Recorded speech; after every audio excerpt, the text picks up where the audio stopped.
Hey, what's going on, everybody?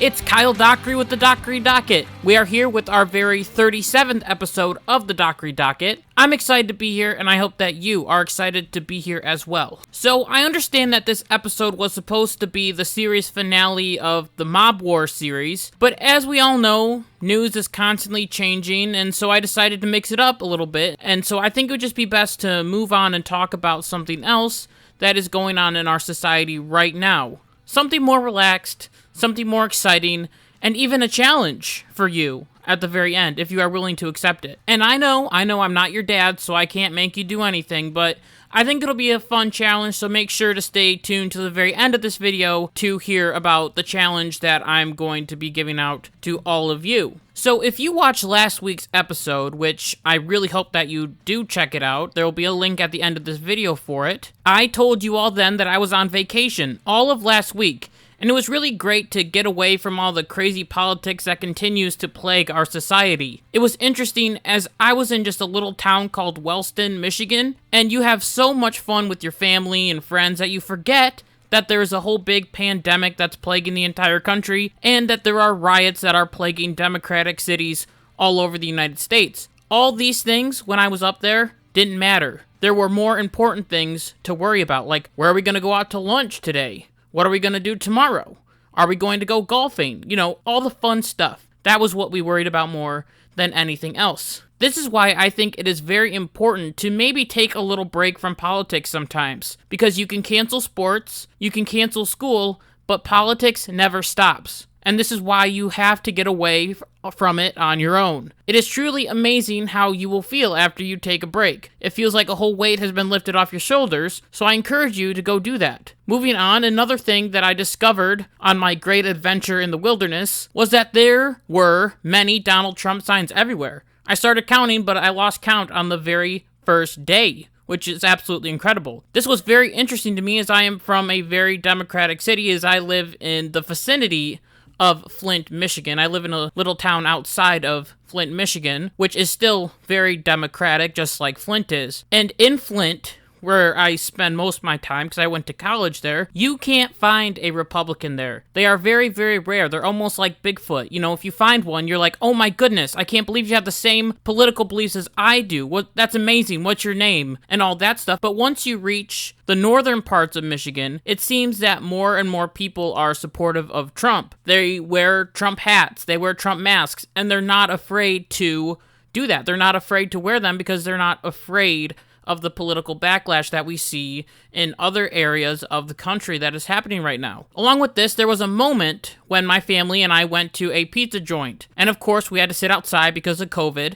And this guy was talking to a complete stranger about how there was a billboard calling Gretchen Whitmer Evil Mustache Man. And they're cracking up about this. They're having a great time about it. And then they were calling Gretchen Whitmer Gretchen Witchmer, which really made me and my cousin laugh. But at the same time, I did get a little bit nervous because I thought someone was going to throw a bottle or start a screaming match with him, and I almost wanted to tell him to stop. I almost wanted to tell him to stop talking about it because this wasn't the environment to do it, but because there were so many Trump supporters around me, it was okay. I don't know why I thought this, as usually I am very open to political discussions, but I think I was just more nervous about the man's safety than anything else because we are living in a toxic political environment. I wouldn't be shocked if he was asked to leave, honestly. You know, if this were a more liberal town, people might get angry, people might start protesting, people might say leave, get out, and this is why, looking back at this moment, I'm glad that he did speak up, because we are starting to see a trend as more and more Americans are holding their political beliefs inside. They never talk about them because they are scared of getting into a screaming match or asked to leave because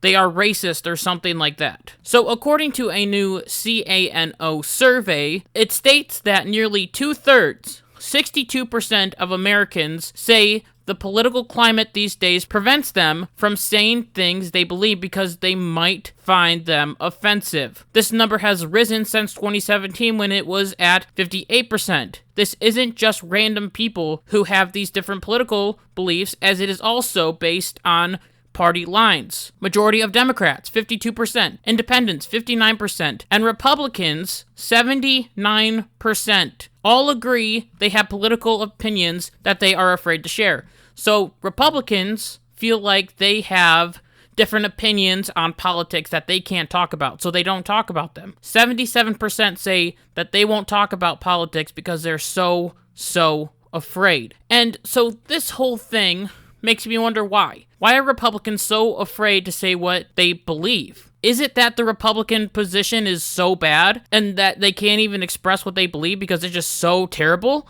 I mean, if you want me to be honest, I remember whenever I talked about politics in school, I would always want the other person to say who they liked, so that way I could sort of understand the conversation that we are having. If they said that they liked Donald Trump, then I could talk about how I like Donald Trump. And if they talked about how they liked Democratic policies, then I can talk about why. I can understand more of their opinion. I wouldn't go straight to a person who's talking about politics and being like, hey, I like Donald Trump. Because, once again, it's that scared factor. It's the, what are they going to say? It's so polarizing right now that if you say that you support Trump, bad things could happen to you. And we'll talk about that later. And it's almost like when you meet with other people who are Republican or believe the same that you do, it is almost like a secret club. On my campus, at least at University of Michigan Flint, there was no Republican group there. I mean, there started to be one once I left, but there wasn't a big political group that I could go to and be like, wow, these people all believe the same thing that I do. So it is like a secret club. So why is it that the conservative position is seen so much as this hateful, terrible, miserable ideology? Well, I believe that it is because the media has created this narrative that Trump is an evil, racist, sexist, homophobic bigot, and this leads people to want to get rid of him and every single Trump supporter because they apparently all believe the same thing. That's right, everybody. Every single Trump supporter believes the exact same thing. That's not true. I was just joking about that. But this still doesn't stop the fact that people who lean more left-wing want to get rid of people who are more right-leaning. Do you not believe me? Well, this CATO study says that 50% of strong liberals support firing executives who personally donate to Trump. And also that 32% of people are scared that their political opinions will cause them to get fired. So you go to work, and someone asks you who you're voting for. You go with the safe answer, which is Joe Biden, because people are not getting fired for supporting him. And it is not very controversial to say that you are voting for Joe Biden. This is wrong. And it is not fair at all that one side of the political aisle is allowed to just have all their political opinions and say, hey, we are so open to all opinions. Oh, you like Trump? I want you fired. We need to live in a world where everyone's political opinions are able to be expressed without fear. And this is a reason why I get so frustrated. Because we Republicans are doing absolutely nothing. Because we are so scared that we are going to get someone angry. And it's just like, who cares? Who cares anymore? We have a situation right now where major cities like Portland, New York, and Chicago are all burning. Just recently, Chicago, these, quote, peaceful protesters were smashing cars into different stores and looting them. Some people even had literal U-Haul trucks, like the big industrial U-Haul trucks, so then they could steal more stuff from these stores. The city had to put up their bridges because it was getting so bad, and this led to many people being trapped in the place where the rioting and the looting was happening. 13 police officers were injured, and hundreds of people were arrested for these crimes of stealing, looting, destroying buildings. There were stories of protesters shooting at police officers and injuring them. There were many stories coming out of police officers telling people to stop looting, and the people are just like, no, because they know that once the police officer touches them, that they can claim that they were assaulted by the police. And the cops know this too, so the cops aren't doing anything, and the people are just running wild. I mean, the pictures are horrific of what is happening in Chicago right now. The question is, what are the conservative Republicans doing about this? Your city is on fire. What are you doing? And sadly, what I can say for most conservative Republicans is that they are doing absolutely nothing. There isn't a large group of people that are going out and saying that this is literally rioting and looting, and it is wrong, because they are scared that they're going to get fired. And I'm saying right now that enough is enough. It is time for us to not be scared by these bully tactics anymore, because I believe that bullying is a part of this new left-wing ideology, because that's all that they do. They do this on social media as they parade and attack even family members. And the sad truth is that they are allowed to have their own opinions, but we as Republicans cannot. This, once again, is not fair at all. And I will be honest with you, I have lost many friendships, and I have lost a lot of relationships with people who I thought would always be there for me just because of political differences.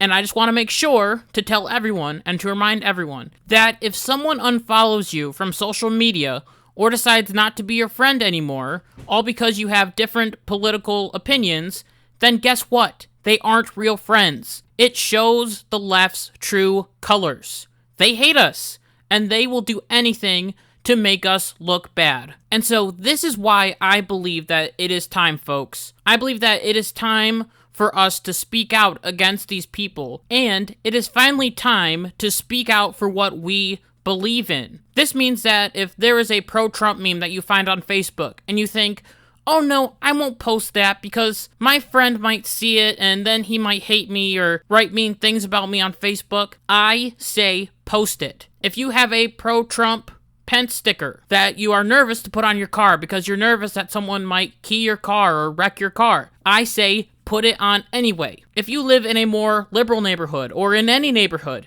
and you think, oh, I could never ever put up my Trump Pence sign in my yard, I say put it up anyway. And if it gets robbed or vandalized, buy another and do it again, over and over and over again. Wear your MAGA hats or your CAG hats, which is Keep America Great Again. Yes, even out in public. And if someone calls you a Trumpinator, tell them thank you, because that is what you truly are. I believe that it is time to stop hiding in the shadows. It is time for us to get out, get loud, and to make our voices heard. So this is my little challenge that I have for everyone who's listening right now. And if you choose to accept it, that is awesome, and if you don't, I'm not trying to force you to do anything. But my challenge is to post on your social media account the thumbnail to this episode that says, speak out. It will be on the website, which is bit.ly/thedocket, or you can make your own.